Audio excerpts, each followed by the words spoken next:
Assalamualaikum warahmatullahi wabarakatuh. Perkenalkan, nama saya Fauzan Nur Iksanto dengan NIM 2021 05 235. Ih, jelek banget aja ini. Oh,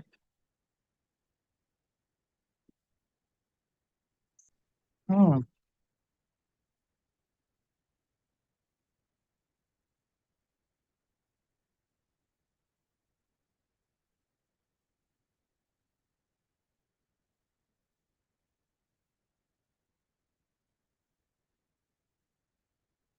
Assalamualaikum warahmatullahi wabarakatuh. Perkenalkan, nama saya Fauzan Nur Iksanto dengan NIM 2021 05 235. Dari kelas Tata Kelola PBJ, kelas B. Oke, baik.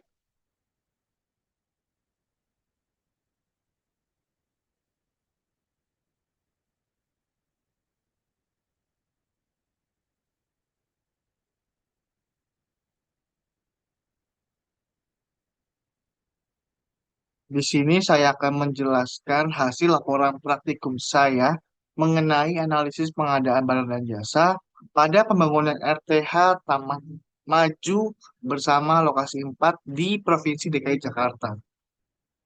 Yang pertama adalah latar belakang. Layanan pengadaan secara elektronik atau LPSE di Kota Jakarta adalah sebuah platform yang diimplementasikan untuk mendigitalisasi dan menyederhanakan proses pengadaan barang jasa dan pekerjaan konstruksi dalam lingkup pemerintah daerah. LPSE bertujuan untuk meningkatkan transparansi, efisiensi, dan akuntabilitas dalam pengadaan publik sekaligus memberikan kesempatan yang lebih luas bagi para pihak terkait seperti badan usaha, konsultan, penyedia barang jasa untuk berpartisipasi dalam proses tersebut. Dalam Undang-Undang Nomor 11 Tahun 2008 tentang Informasi dan Transaksi Elektronik juga didasari oleh Keputusan Presiden Nomor 80 Tahun 2003 tentang pedoman pelaksanaan pengadaan barang jasa pemerintah yang kemudian disempurnakan kembali dalam Peraturan Presiden Nomor 8 Tahun 2006 tentang perubahan keempat atas Keputusan Presiden Nomor 80 Tahun 2003 tentang pedoman pelaksanaan pengadaan barang jasa. Maka Lembaga Kebijakan Pengadaan Barang Jasa Pemerintah atau LKPP mengembangkan suatu sistem pengadaan secara online atau e-procurement yang bersifat free license untuk ditetapkan di seluruh instansi di Indonesia. Jadi, Jakarta merupakan salah satu provinsi Indonesia yang memiliki penduduk yang sangat besar dengan jumlah penduduk yang terus meningkat setiap tahunnya. Hingga tahun 2022 lalu, data BPS Provinsi DKI Jakarta menunjukkan jumlah penduduk DKI Jakarta mencapai 10,6 juta jiwa dengan kepadatan penduduk yang mencapai 16.125 jiwa per kilometer kubik. Padatan penduduk Jakarta yang kian tahun semakin bertambah, salah satunya disebabkan adanya arus urbanisasi yang sangat tinggi. Jadi krisis RTH di Jakarta ini disebabkan berbagai banyak faktor, di antaranya kendala ekonomi yang dihadapi pemerintah daerah dalam pengadaan lahan untuk pengembangan ruang terbuka hijau. Selain itu kurang kebijakan pembangunan kurang mendapat perhatian atau dukungan dari parpol yang diperparah dengan perubahan kondisi politik akibat peralihan kepala daerah. Menurut Peraturan Menteri Pekerjaan Umum Nomor 5 garis miring PRT garis miring M garis miring 2008, em, pemanfaatan RTH di kawasan perkotaan eh, yaitu adalah ruang memanjang jalur atau kelompok ruang yang penggunaannya lebih terbuka dan digunakan untuk menumbuhkan tanaman. Menurut UU nomor 26 tahun 2007 tentang penataan ruang, em, pembangunan ruang terbuka hijau harus mencakup paling sedikit 30% dari luas wilayah perkotaan untuk mencegah pertumbuhan kegiatan budidaya melampaui daya dukung dan daya tampung lingkungan.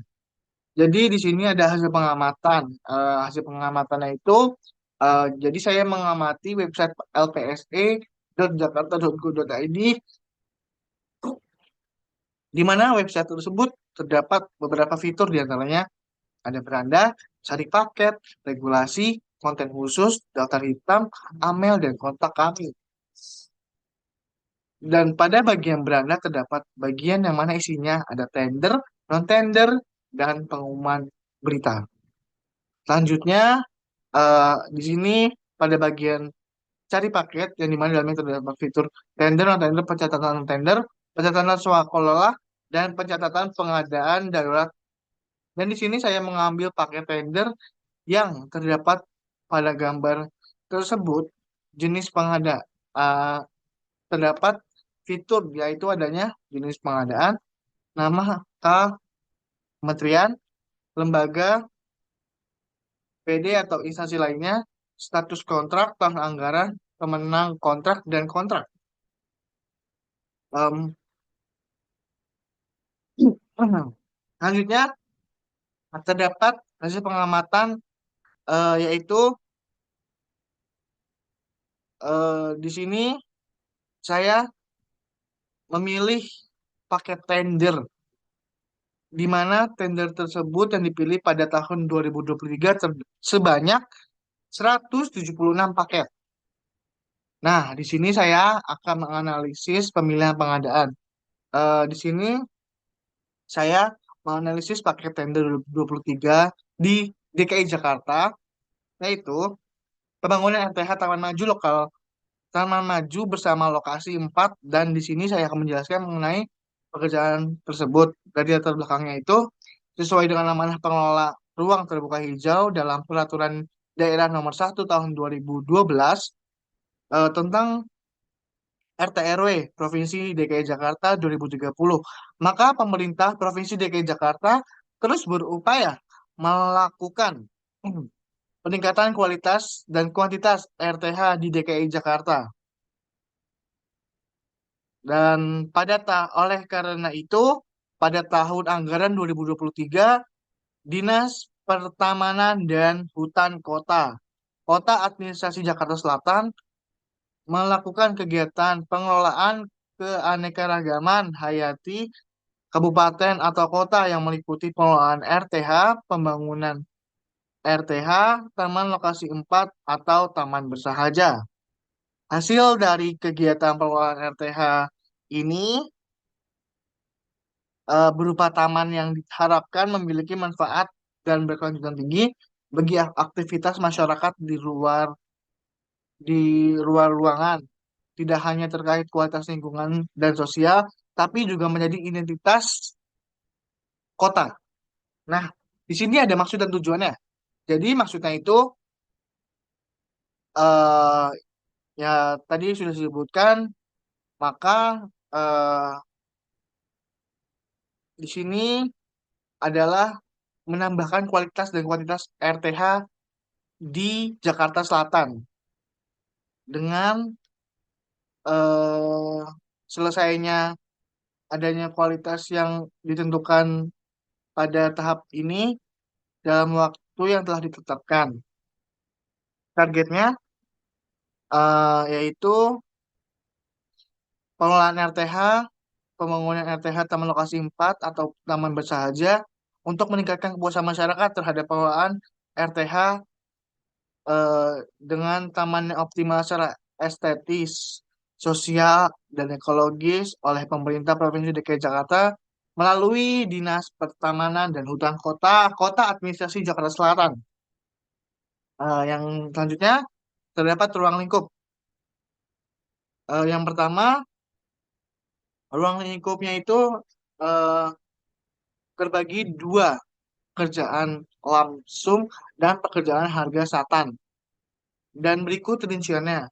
Yang pertama ada pekerjaan persiapan atau lamsum, kedua pekerjaan persiapan harga satuan, ketiga pekerjaan lahan, pekerjaan persiapan lahan, keempat pekerjaan perkerasan atau hardscape, kelima pekerjaan elektrikal atau lamsam, 6 pekerjaan elektrikal harga satuan, 7 pekerjaan plumbing harga satuan.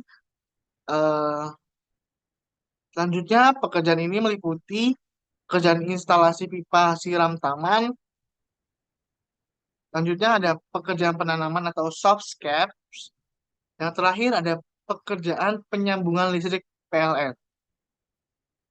Dengan penjelasan pada beranda paket yaitu Satuan Kerja Suku Dinas Penanaman Hutan Kota Administrasi Jakarta Selatan, eh, memiliki jenis pengadaan. Yang pertama, pekerjaan konstruksi.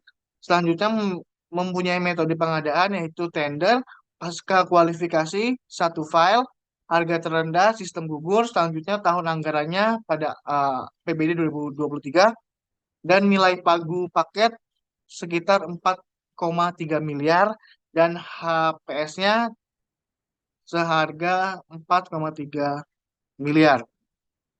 Dengan jenis kontrak gabungan lumsum dan harga satuan lokasi pekerjaan yaitu di kota administrasi Jakarta Selatan. Kategori kualifikasi usahanya itu kecil dengan jumlah peserta tender terdapat 84 peserta yang bisa dilihat pada paper saya. Di sini analisisnya itu terdapat transparansi dan akuntabilitas.